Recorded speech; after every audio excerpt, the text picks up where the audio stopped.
This is the work of Sauron.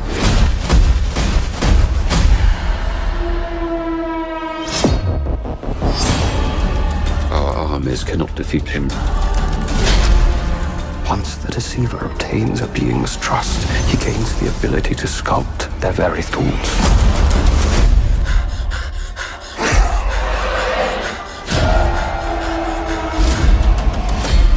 You are wise to fear these rings. In Sauron's hands, they could work an evil beyond reckoning. Region must not fall. It will be a mortal blow for all Middle-earth. Sooner or later, Sauron. Listen, that's the final trailer for Rings of Power Season 2, and I gotta say this. If you like me, and I know I don't represent everybody, but if you like me, you're just gonna have to accept that this story ain't nothing like the Silmarillion. You know what I'm talking about? You're just gonna have to accept that this ain't true to J.R.R. Tolkien's work. That's the only way you're gonna be able to enjoy this show, this season, if you can. If you can. But for me, I'm gonna watch it.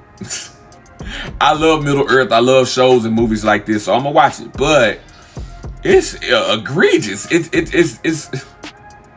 It's highly disrespectful to the works and the properties of J.R.R. Tolkien. To me, like, just looking at the trailer, like, I enjoyed. They threw a lot of action in there, and I guess they took, like, okay, last season failed, everybody didn't like it, so let's put more battles in it. Let's put more battles. That's what they did. That's what it feel like they did. And I'm not saying it didn't need that, but it was a lot more to it that made us not really like that show. Like, listen, and they try to force you to say that the show wasn't bad. Like, oh, people are just bombing it and hey, no, we not. You did a lot that didn't make no damn sense. My bad.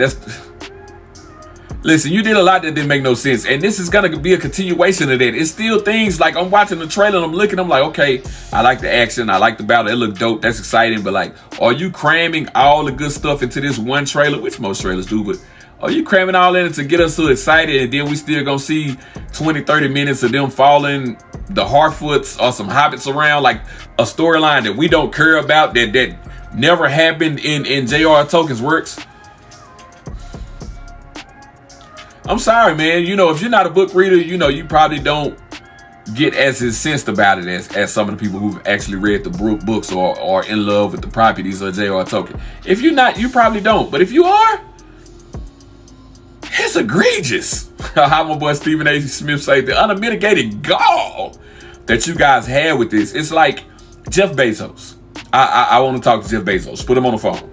Put Amazon on the phone. Put them on the phone. Because listen, if you want to recreate Game of Thrones, if you want to step into that gap, into that vacuum, and have your own version, and you want to put your money into it, waste your money as you did. You put $1 billion into this. Let me fix my hat. My forehead is so big. My hat coming off a little bit, Lord. But if you want to pour $1 billion into this franchise, you know what I'm saying, because you want to step into this lane. The spectacle, the views, the look is dope. You're going to have some people that are just going to watch just for that. Look at House of the Dragon. You got a lot of people that watch simply because of the dragons. They don't give a damn about the story or being true to the works or the books. They don't give a damn. They just happy to, oh, a dragon ate somebody, a blue fire. You're going to get those fans. But the hardcore fans, the real fans, the people who are actually knowledgeable, they feel cheapened. And I understand the books and the movies or the books and the shows will never be one and the same. You can't do that. You can't put all of that into one. Sometimes you're going to take two characters and you're going to make them be one character. I get and I respect that. You know what I'm saying? I get that. You're going to take storylines and you're going to mesh them. I get and respect that. What I don't like is when you cheapen other people's storylines to build up another character just because you want to do that with a character. Or you bring in other characters that don't make sense. Like, I don't have a problem with bringing in original characters or new characters to a story, but it has to make sense. And in this situation, what you did was these people. Let me go back to my problem with these people. Like I said, you spent $1 billion on this property. You spent $250 just for access to the rights to some of the things. And literally what you did was you took on people who really weren't knowledgeable about the story or wasn't respectful of the story. You know what I'm saying? They didn't love this story, and they are not established writers and directors. That's what you did. So you spent $1 billion for people to create this world or create this universe, But you didn't care about the integrity of the work at all. You did it because you took people who, the liberties they took didn't make no goddamn sense. It didn't make no goddamn sense. That's what I be confused about. Maybe it's because of my age group. Maybe it's because of that. And some of the guys that make decisions are much older and they don't care and they're kind of aloof and they like, you know what? Young folk gonna get on this. We want the young generation who don't know and don't give it. Maybe that's what they think. That's not the case. That's not the case, especially with this here. Not with this here. We love this here. Listen, I'm a black man. I love seeing black people in stuff that I like. You know what I'm saying? I like seeing black people do stuff that I think are cool. I can't lie to you and say that I don't. I love J.R. Tolkien and the world and the universe that Lord of the Rings exists in, Middle Earth. But I have never woke up and said, you know what would be cool if you had a black Legolas. I don't view it like that. Listen, I understand you have the Haradrim, the Sauron, the Southrons, the people from Far East that are supposed to be darker skinned. You could have explained in that manner, and I'd have been okay. Like if you had a reason for him to be there, that they had a battle, he was left here, this, that. But to just take an elf and just make him black and then give him a taper fade, like who got her fade these cats up? Who got the bevel blade line and cats up? He got a taper. Then he fell in love with a human. That would have been your way in. You could have had an elf fell in love with a human. The human just so happened to be black. Now you got a half elf, half human, and the elf is black. You could explain it just that way.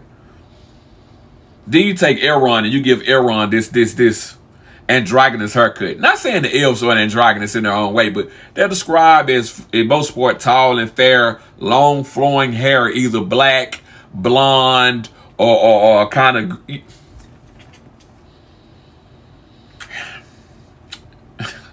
I'm confused by that point at all. And then watching the trailer, like you still have been... Listen, Galadriel in the books is described as a very great athlete. You know what I'm saying? Like she's Amazon-like. Like she's a warrior. But she doesn't really play a big part in the second age at all. Like there's a little bit about her in the first. There's maybe a tiny bit in the second. But... basically what you did was you took her story and you gave it to Elrond.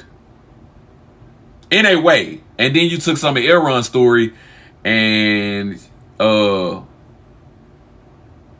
you took some of Galadriel's story and you gave it to Elrond.